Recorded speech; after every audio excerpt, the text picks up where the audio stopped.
Até agora, vimos o que são as aplicações conectadas, parcialmente conectadas e offline. Porém, como fazemos para construir uma aplicação offline com GNexus? Se queremos que uma aplicação seja executada de forma offline, devemos definir a propriedade ConnectivitySupport de seu objeto main com o valor offline. Este valor habilita a geração da aplicação de forma offline e também o código nativo necessário para que a aplicação possa ser executada sem chamar os serviços REST do servidor web. Depois que um objeto main tem sua propriedade ConnectivitySupport definida como offline, a aplicação é instalada no dispositivo e é criado o banco de dados local juntamente com suas tabelas. Assim, como o objeto main de nossa aplicação é o dashboard EventDay, devemos modificar sua propriedade ConnectivitySupport para offline. A propriedade ConnectivitySupport também está disponível para objetos que não são main. Seu valor pode ser online, offline ou inherit. Todas as tabelas que tiverem a propriedade ConnectivitySupport igual a inherit, utilizadas em objetos SD chamados pelo main, direta ou indiretamente, serão criadas no banco de dados local do dispositivo, a não ser que estejam configuradas como online. Nesse caso, não será criada essa tabela no banco de dados local, porque será acessada a tabela do servidor através dos serviços REST. O valor inherit somente aparece nos objetos que não são main. Também é possível definir a propriedade ConnectivitySupport de um objeto como offline, criando assim sua tabela no banco de dados local. Neste caso, o objeto trabalhará sem conexão, mesmo que o objeto main esteja trabalhando online. Agora veja, quais tabelas efetivamente são criadas localmente quando uma aplicação passa a ser offline. Se observarmos a árvore de chamadas, então, as tabelas que serão criadas no dispositivo são todas as correspondentes ao objeto offline, e os que herdarem a conectividade offline dos objetos que os chamaram. Ainda também serão contemplados e criados a integridade referencial entre as tabelas e os atributos mencionados, tanto em panels como em troncas. Para cada objeto main que tiver a propriedade ConnectivitySupport como offline, será criado um objeto chamado OfflineDatabase. Ele é criado na primeira vez que é feito um build sobre o respectivo objeto main, depois de alterar sua propriedade ConnectivitySupport para offline. Ao criá-lo, também se criam os programas para gerar o banco de dados local na linguagem nativa do dispositivo. Este objeto é o responsável por determinar no momento da sincronização quais são as tabelas que serão criadas no banco de dados local e também quais são os dados atualizados nas mesmas quando são sincronizados com as tabelas do servidor. O objeto OfflineDatabase dispõe de eventos, condições e propriedades que permitem determinar seu comportamento. O único evento que podemos programar é o Start. É executado no server antes que cada envio de dados para o cliente aconteça, numa sincronização, ou seja, unicamente no Receive. Este evento está idealizado para a inicialização de variáveis ou qualquer outro processamento que deva ser feito antes da sincronização das tabelas. O uso das conditions é, assim como em qualquer outro objeto GNexus, para definir filtros sobre os dados, e somente são utilizados para o Receive. Os filtros são aplicados nas tabelas do server para definir quais dados serão levados para o dispositivo. Isso implica que os dados locais podem ser um subconjunto dos dados do server e, em casos específicos, pode acontecer que não existam registros de uma determinada tabela no dispositivo. São independentes e se aplicam até a tabela estendida, porque GNexus tem a inteligência de determinar em quais tabelas se aplicam. Na lista de navegação, é possível ver as condições que foram aplicadas em cada tabela. Nas expressões das condições, é possível utilizar variáveis pré-definidas ou definidas pelo desenvolvedor, sendo que, nesse caso, essas variáveis devem ser atribuídas no evento Start.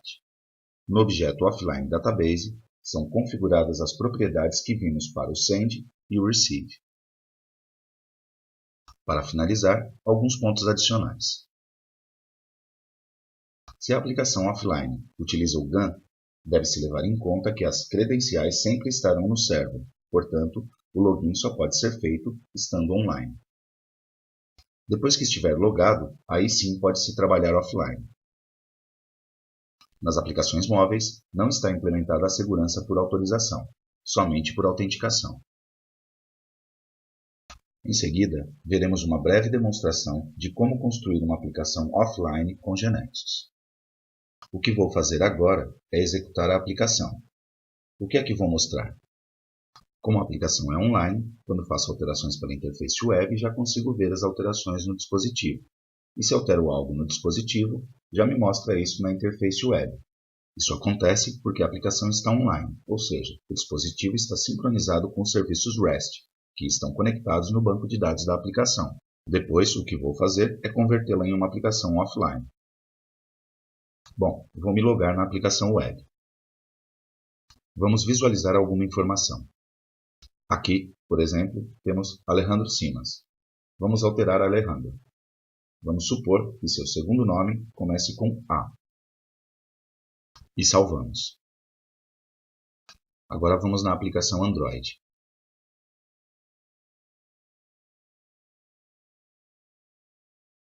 Que estou executando com a KBM. Vejam que aqui já apareceu Alejandro A. Simas, ou seja, que a alteração foi automática. Se entro por aqui e edito o valor,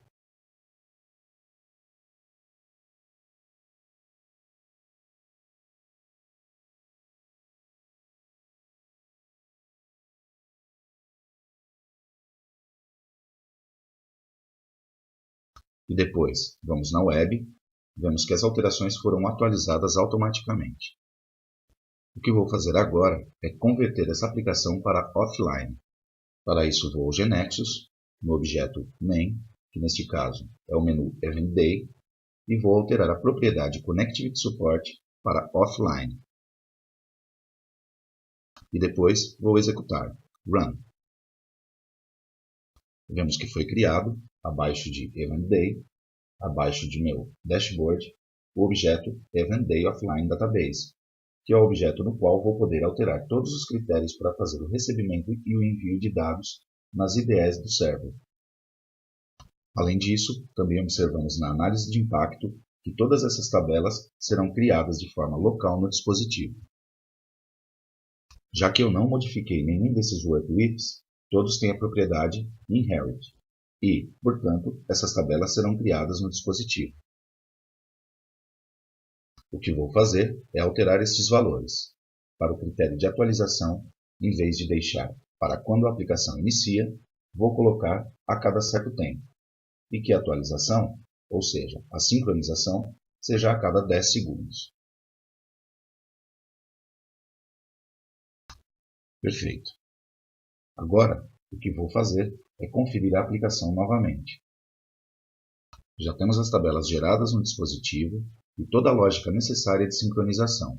E o que quero é que essa sincronização seja a cada 10 segundos. Por isso, defini a propriedade Minimum Time Between Receives como 10 segundos.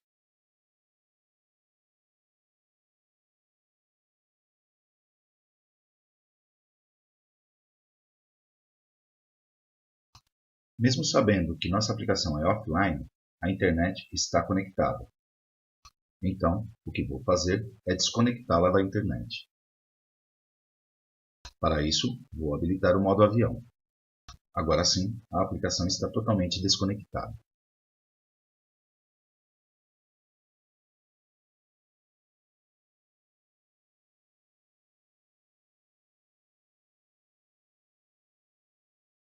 Vou acessar a interface web e fazer algumas alterações.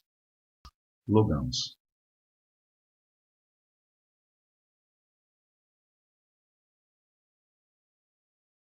Bom, vamos supor que Alejandro Simas não é mais residente no Uruguai, mas sim que mora nos Estados Unidos. E salvo.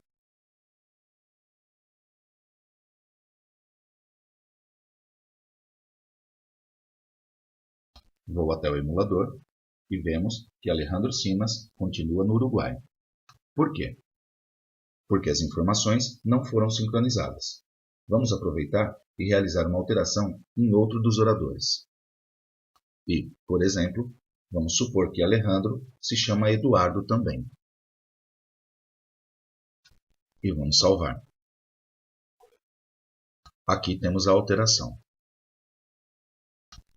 Vamos atualizar o navegador. Obviamente, as alterações não estão atualizadas ainda porque não está sincronizado, ou seja, Alejandro Simas é dos Estados Unidos e Alejandro Blendio não se chama Eduardo. Assim, o que vou fazer agora é sincronizar as alterações do dispositivo. Ou seja, vou voltar a colocar o dispositivo conectado à internet para que aconteça a sincronização. Muito bem. Agora já está conectado novamente. Voltemos ao navegador.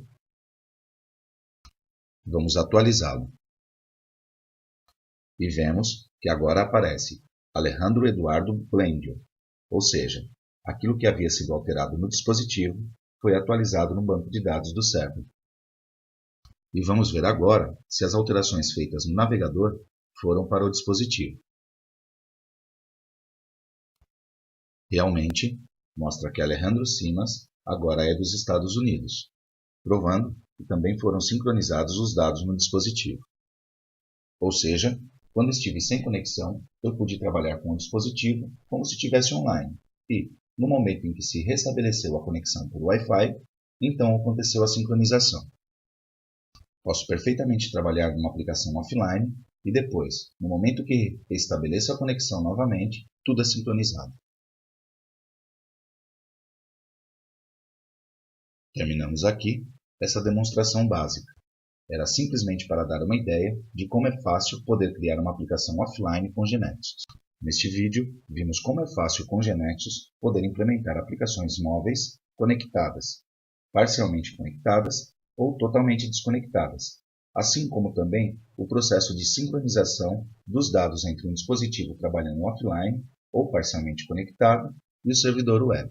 Se desejar mais informações sobre esse tema, visite o link exibido na tela.